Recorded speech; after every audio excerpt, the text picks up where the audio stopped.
very much. I'm honored to be here. As Michele said, I'm Jeremy Gillula, and I'm at the Electronic Frontier Foundation. A lot of you, or at least some of you, are probably not super familiar with EFF, as we call it.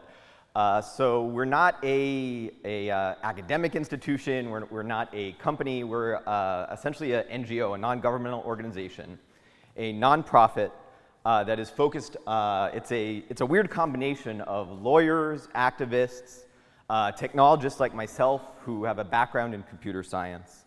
And our focus is defending civil liberties in the digital world. So what does that actually mean? So it means that we do things like the lawyers file lawsuits, the activists drum up attention, technologists like me develop technology projects, all for the purposes of things like defending free speech, making sure that you have the same rights, free speech rights online that you have offline. We also work on things like intellectual property reform, so copyright reform, patent reform. Of course, this also has to do with innovation, making sure that, for example, computer security researchers can do their research without worrying about legal threats. Government transparency is a big one of our issues, and of course, finally, online privacy. And that's, of course, my topic today. I was in academia before I moved to EFF, so of course I have an obligatory motivational slide that big data is everywhere. I mean, obviously, big data has revolutionized the way we find information. It's revolutionized physics. The LHC turns out thousands of gigabytes of data per day when it's running. It's revolutionizing personalized medicine, but it's also revolutionizing surveillance. This right here is a picture of the National Security Agency's, NSA's, data center in Utah. It is I think it was like a $2 billion project, and each of these warehouses is holding rows upon rows of servers containing all of the data that the NSA has sucked up from the internet on every single one of us. And it's part of what I call the surveillance industrial complex. So probably most of you have heard the term military industrial complex.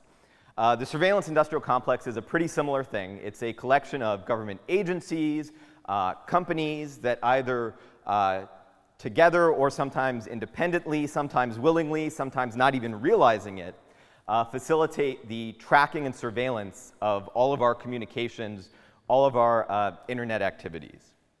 So what does it look like? So this is going to be pretty high level. Obviously, it starts with people, because the surveillance industrial complex wants data about people.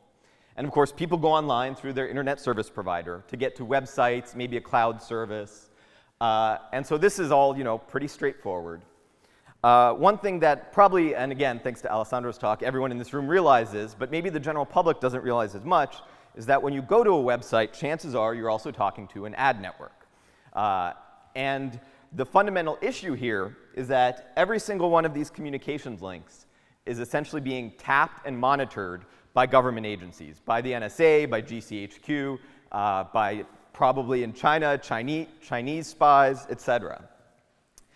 And so what I want to talk about is sort of how they do this, both on the commercial side, but also how that then lends itself to government surveillance. So to do that, let's go through and let's actually look at what sort of communications are actually being transmitted across each of these communication links. So say you go to visit a website or cloud service. Obviously, the first thing that's going to get transmitted is the URL. What address are you going to? What website are you going to? And of course, then the second thing that's going to get transmitted back is the content. If I go to CNN.com, I'm going to get back the article.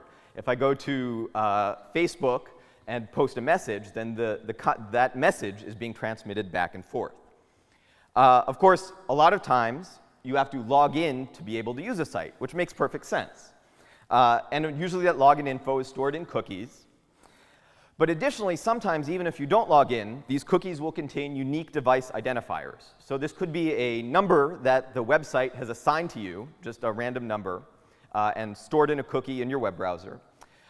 It could be, if you're using a mobile device, actually a number that is permanently linked to your device. It could be, if they can get access to it, your IP address. And again, if you're using a mobile device, it could also be your location. And all this makes perfect sense. You know, if I go to use Facebook and I want to check in somewhere, it makes perfect sense that I want Facebook to know my location because that's how I check in. It makes perfect sense that I would log in. And so this isn't really creepy at all. This is essentially how these services work. When it starts to get a little creepy is when we get to the ad networks. And so here, essentially what we're getting is you're interacting with third parties. So when I go to NewYorkTimes.com, I'm not going to it thinking, oh, I'm going to go and I'm going to look at that ad delivered by Axiom or DoubleClick. I'm looking for an article. And so as a result, what happens is the New York Times webpage will load up this third-party resource without really my consent. I mean, I guess I'm sort of consenting because I know that New York Times is providing ads, but I don't really get a choice on whose ads I view. I didn't make that choice. And so it's this third party interacting with me. And of course, they'll put cookies on my machine. Those cookies can have the same unique device identifiers. And if I go to different websites and the same third-party tracking, the same third-party ad networks are on the different websites, they can figure out where I've been as I browse the internet. And of course, again, if you use a mobile device, then depending on if you're accessing via an app that has access to the location information in your phone, then the ad network can even get your location information. And so this is where it starts to get creepy, because it's one thing if I tell Google that, yes, log me in, and yes, I'm checking in here, whatever. It's another thing if it's somebody I don't know. I don't have a relationship with any of these companies. They're not beholden to me in any way, and yet they're still collecting data about me. So it's like some random person is following me everywhere I go saying, yes, so today Jeremy was reading this website, and then he went to this place. He drove his car here, he was at the Starbucks there, and they're just writing all this down, constantly following me. Of course, we don't realize, or we don't really think of it as that creepy because we don't have that sensorial stimulus. But the result is essentially this non-consensual, ubiquitous tracking everywhere we go on the internet. Now, to some degree, people will argue, we need this sort of tracking to make to essentially fund the services, make sure that they're free. That is fine. I won't get into that debate. That's a whole other debate for another thing. But the problem is that this sort of ubiquitous tracking can also lead to government surveillance. And the way it works is that, for example, the NSA will tap the internet backbone. So the NSA will go to AT&T and say, that is a pretty neat connection. That's a neat fiber optic cable you have connecting San Francisco traffic to Hong Kong traffic. Why don't you install a splitter and route all of that traffic, route a copy of all of it to us too, so we can take a look at it? Now you may say, well, I don't have to worry about that because all my, when I go to Google, when I go to Gmail, I go to Wikipedia, it's encrypted. It says HTTPS, and so the NSA can't spy on it. The problem is that especially prior to the Snowden revelations, a lot of websites which used content distribution networks or had back-end data centers, those links were not encrypted. And so the NSA would say, OK, well, we can't break encryption, so we'll just go tap where it's not encrypted. And we know that they did this because this is a NSA slide showing, hey, look, all of the public internet data is encrypted, but that's where the encryption gets removed. So let's tap right there. So we have this, essentially, as a result of these identifiers going back and forth, the NSA is able to track people in a way that it wouldn't necessarily be able to if these identifiers weren't going back and forth. So we get the same non-consensual ubiquitous tracking. So the result is big data for websites. That's fine. That's useful. It's beneficial. But then we get that piggybacks big data for advertisers. And of course, piggybacking on that is big data for Big Brother. And the NSA really is a big data organization. They have this system called X-keyscore, which will link together all of these individual data points. It'll say, we noticed that this person, when they went to visit CNN, got this tracking cookie. And then later they went to the New York Times website, and we saw the same tracking ID. And then we looked, and they were doing it on a mobile app, so we know their mobile device ID. And then look, we saw that mobile device ID in this location. And they can link all of that together. So can privacy and big data coexist? I say the answer is yes, but the trick is not to succumb to collecting it all. A lot of the big data mantra is we'll just collect as much data as we can and then figure out something to do with it. And I would argue that is not the way to go. For one thing, that can introduce sampling bias. If you just take a random data set of data you don't know the provenance of, you don't know what the biases are underneath that data. And similarly, the more data points you get, the more types of data points, you can end up with spurious correlations. The other thing is, I would say, don't be sneaky. As Alessandro said, getting notice and consent is necessary. It's not sufficient, but it is at least necessary. And for those people, for those organizations that aren't getting consent, EFF is working on a browser extension called Privacy Badger. It works for Firefox and Chrome, and it blocks third-party tracking cookies. Interestingly, it will not block third-party cookies that don't track you, and it will also not block the cookies of organizations that have committed in writing on their website not to track you. So as long as they abide by a certain do not track policy, they can serve ads. And if they track you, but in a non-privacy invasive way, if they do it in some anonymous way, they aggregate the data, it'll allow those ads to go through. And of course, finally, the last one is encrypt, encrypt, encrypt. State surveillance agencies cannot surveil everyone if all of the data is encrypted. And to that end, another project EFF is working on is called Let's Encrypt. And we're actually working to make a completely free and automatic certificate authority. So if you want to get your website encrypted, it'll be two commands in a command line terminal, and it will install strong automatic encryption on your website.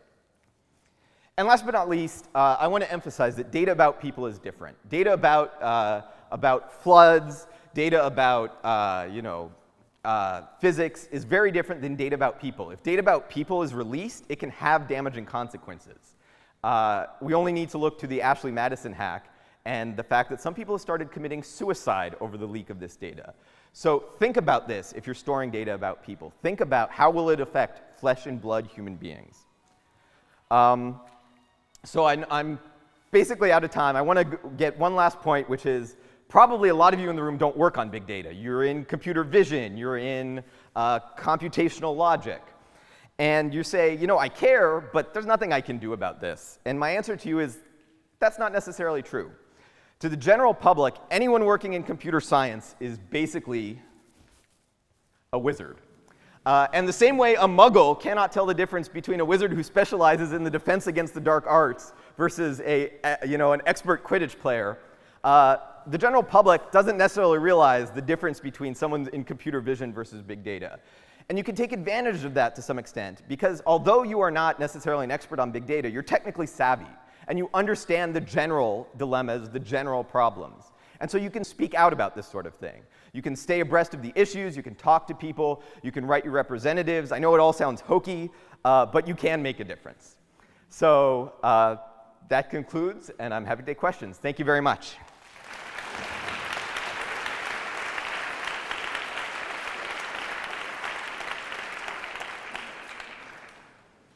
This is not a question, this is a statement. I work for Google, I'm one of the vice presidents.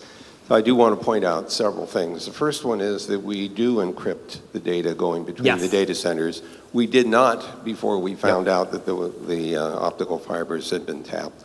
We also encrypt the data when it's at rest, so within the data centers as well. And we do use HTTPS everywhere, and we also strongly urge people to use two-factor authentication, which we make available freely to the general public. So I felt the need to respond to some of the slides that you have up there. Absolutely. But I do agree with you that we need to pay a lot of attention to this. Final observation on transparency, we do have a transparency dashboard that we invite people to look at so they have some idea of what data is there and they can remove it. Thank you. Thanks. Thank you. Yeah, no, I'm sorry I wasn't clear about that. Prior to the Snowden revelations, a lot of these things weren't encrypted. Now they are. Google has definitely been leading the way on that sort of thing. So thank you very much. Any other comment? Okay, question there?